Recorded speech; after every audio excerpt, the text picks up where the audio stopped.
कृष्ण की वाणी। बच्चे, अगर कोई तुम्हारा दिल दुखाता है ना मेरे बच्चे, तो उसे जवाब मत दो, चुप हो जाओ, बिल्कुल चुप हो जाओ। क्योंकि तुम्हारा जवाब ना तुम्हारा वक्त देगा, तुम्हारा काना देगा। और जब मैं जवाब दूंगा ना, तो उस जवाब में सच में वजन होगा मेरे बच्चे। तुम्हारे जवाब को वो याद रखे या ना रखे, लेकिन मेरे जवाब को ना वो हमेशा याद रखेगा, हमेशा। और सुनो, शादी में जा रही हो तो आराम से जाना, आराम से जाना। इसलिए कह रहा हूँ क्योंकि तुम्हें बहुत दूर जाना है। और जाते वक्त ना थोड़ा चीज़ों का ध्यान रखना। एक तो रात के वक्त इत्र कम लगाना, और अकेले मत जाना। जहाँ भी जा रहे हो ना, अपने साथ किसी को लेकर जाना, चाहे वो तुम्हारे घर का सदस्य हो, तुम्हारा कोई सगा संबंधी हो, या कोई तुम्हारा मित्र हो। अकेले कहीं मत जाना, सुन रहे हो ना तुम। और वहाँ जाकर ना देखो, स्वाद के चक्कर में इतना मत खा लेना कि तुम्हारी तबीयत ही खराब हो जाए। ध्यान रखना इस बात का। और दिखावे के चक्कर में ठंड के कपड़े लेके जाना, थोड़े गर्म कपड़े अपने साथ में रखना, जिससे कि तुम आते जाते वक्त में अपने साथ पहन के जाओ। क्योंकि मैं जानता हूँ दिखावे में ना तुम वहाँ नहीं पहनोगे। वो जो शादी का माहौल होगा ना, वहाँ पर तुम्हें दिखावा चाहिए। तो ठीक है, मैं तुमसे नहीं कहूँगा, लेकिन कम से कम आते जाते रास्ते के लिए तो लेके जाओ ना। कि तुम्हें ठंड लग गई ना, फिर बीमार होकर पड़ जाते हो। और तुम जानते हो कि तुम्हें ठंड कितनी जल्दी लगती है। तुम्हारा शरीर ना अंदर से बहुत कमज़ोर है, बहुत कमज़ोर। तो इस बात का ध्यान रखना। और मीठा कम खाना, तो मैं मीठा खाना मना है ना, तो मीठा नहीं खाओगे तुम, बिल्कुल नहीं। और अगर खाना भी हो तो बहुत कम, ठीक है ना। और सुनो मेरी बात को, कभी ना शांत रहकर भी देखो। क्योंकि सुना है ना तुमने, एक चुप 100 सुख, सुना है ना। तो बस वही मेरे बच्चे, अगर शांत रहोगे तो अंदर से बहुत मजबूत रहोगे। शांत रहोगे तो अंदर से बहुत दिमाग आएगा, और तुम तरह तरह के विचार, तरह तरह की चीज़ें कर पाओगे। अगर मन अशांत रहेगा ना, तो कभी भी अंदर से वो चीज़ें नहीं आ पाएंगी, तुम्हारे नए नए विचार नहीं आ पाएंगे, नए नए मार्ग तुम्हें समझ में नहीं आएंगे मेरे बच्चे। और जैसे लोहा ठंडा होने के बाद मजबूत होता है ना, उसी तरीके से जब तुम शांत रहोगे, अच्छी अच्छी चीज़ें सोचोगे, सही मार्ग पर चलोगे, सही दिशा में चलोगे ना, तो तुम मजबूत हो जाओगे। और मैं तुम्हें मजबूत करना चाहता हूँ।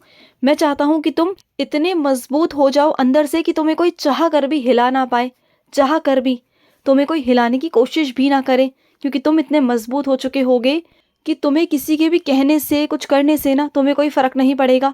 क्योंकि बहुत सारे ऐसे लोग हैं तुम्हारे आसपास जो तुम्हें ठेस पहुंचाने की कोशिश करते हैं, तुम्हारा दिल दुखाने की कोशिश करते हैं, ऐसी कुछ चीज़ें करते हैं जिससे तुम परेशान हो जाओ, और परेशान होकर उनसे लड़ो, झगड़ो, अपना समय व्यर्थ करो। लेकिन तुम ऐसा करना मत, बिल्कुल मत करना।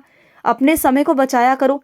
अगर वो कुछ उल्टा सीधा करने की कोशिश भी करे ना, तो वहाँ से निकल जाना, एक तरफ होकर निकल जाना। क्योंकि अगर वहीं खड़े रहोगे तो वो ऐसा करते रहेंगे, तुम एक तरफ होकर निकल जाना। और सुनो, ये मत सोचना कि ऊपर वाला तुम्हारे हाथ से छीन लेता है या तुमसे वापस लेता है, नहीं। अगर वो तुमसे वापस लेता है ना, अगर तुम्हारा हाथ खाली करता है, तो वो इसलिए करता है कि तुम्हारे हाथ को दोबारा से भर सके, और बेहतरीन चीज़ से। अगर तुम्हारे हाथ में पहले से ही कोई चीज़ होगी, तो उसे कैसे भरूंगा मैं, बोलो। तो मैं उसे खाली करता हूँ, पहले तुम्हारे हाथों को खाली करता हूँ, वो चीज़ें तुमसे वापस लेता हूँ, और उसके बाद तुम्हें नई चीज़, बेहतरीन चीज़ जो तुम्हारे लिए अच्छी है, तुम्हें वो देता हूँ मेरे बच्चे। और तुम जानते हो, तुम जहाँ भी जाते हो, जहाँ भी चलते हो, कदम कदम पर मैं तुम्हारा साया बनकर तुम्हारे साथ रहता हूँ, तुम्हारी रक्षा करता हूँ। हमेशा रक्षा कवच तुम्हारे साथ चलता है मेरे बच्चे, हमेशा। तुम्हारा कोई चाह कर भी ना कोई कुछ बिगाड़ नहीं पाता मेरे बच्चे, क्योंकि मैं तुम्हारे साथ होता हूँ हमेशा।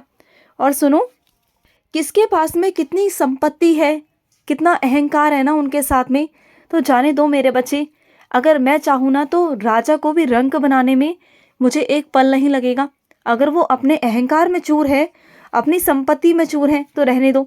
तुम जानते हो, कोई चाहे कितना भी अमीर क्यों ना हो, कितना भी घमंड क्यों ना हो उनके पास में, लेकिन अंदर ही अंदर कोई ना कोई दुख ज़रूर होता है उनके पास।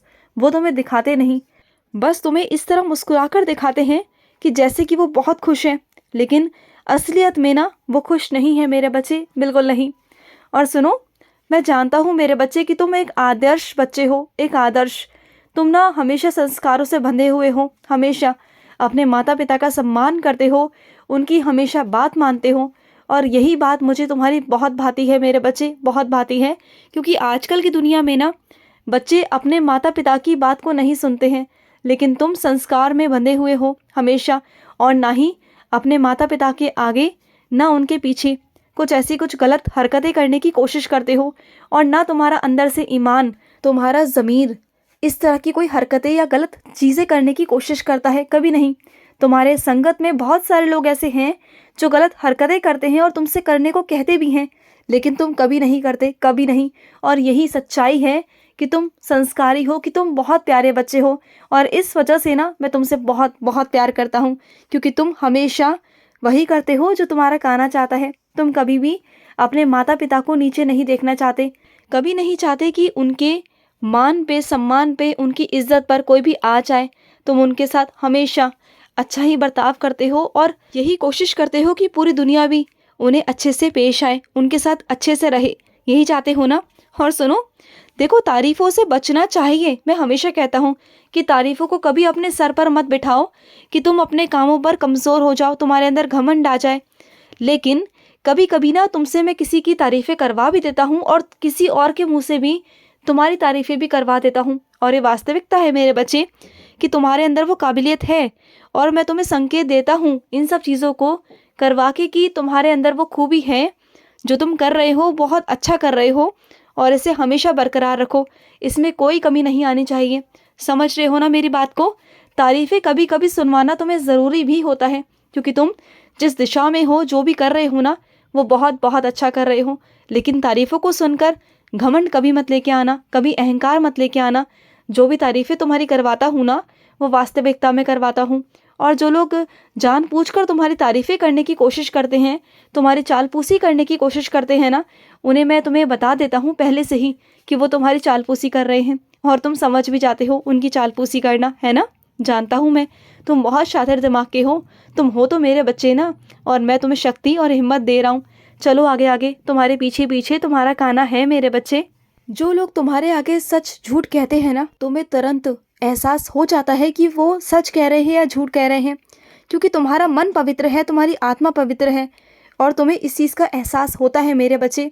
तुम सुन तो लेते हो उनकी बातों को, समझ भी जाते हो कि वो तुमसे झूठ कह रहे हैं। जो भी वो कहानियाँ बताते हैं ना तुम्हारे आगे, दुख भरी कहानियाँ, तुम समझ जाते हो कि ये सारी कहानियाँ झूठी हैं, लेकिन फिर भी जो मदद वो मांगते हैं तुमसे, वो मदद कर देते हो तुम, क्योंकि तुम्हारी आत्मा पवित्र है। तुम साफ मन के हो, साफ दिल के हो। तुम नहीं चाहते कि कोई अगर तुमसे मदद मांगे तो तुम उसकी मदद ना करो, तुम ना चाहते हुए भी उसकी मदद कर देते हो। और यही तुम्हारे अंदर सबसे अच्छा गुण है मेरे बच्चे। वो जो कर रहा है तुम्हारे साथ छल कपट कर कर, झूठ बोलकर, वो जिस भी चीज़ के लिए तुमसे मदद मांगता है, धन मांगता है ना, तुम दे देते हो। लेकिन सुनो मेरी बात, उतना ही धन दिया करो जितने की ज़रूरत है, या खाने पीने का सामान दे दिया करो, और तुम्हें लगे ना कि वो ज़रूरत से ज़्यादा तुमसे मांग कर रहा है, या उसके अंदर ज़रूरत से ज़्यादा लालच आ गया है ना, और वो तुमसे मांग पे मांग करे जा रहा है, करे जा रहा है। लेकिन तुम उसे शय मत देना, तुम उसकी हर मांग को पूरी मत करना। जितना तुम्हें लगे ना, बस उतना ही करना। ज़्यादा कुछ करने की ज़रूरत नहीं है मेरे बच्चे, बिल्कुल नहीं। और सुनो, तुम ना नशे में कुछ ज़्यादा ही डूबने लगे हो मेरे बच्चे। आजकल ज़्यादा ही नशा करते हो।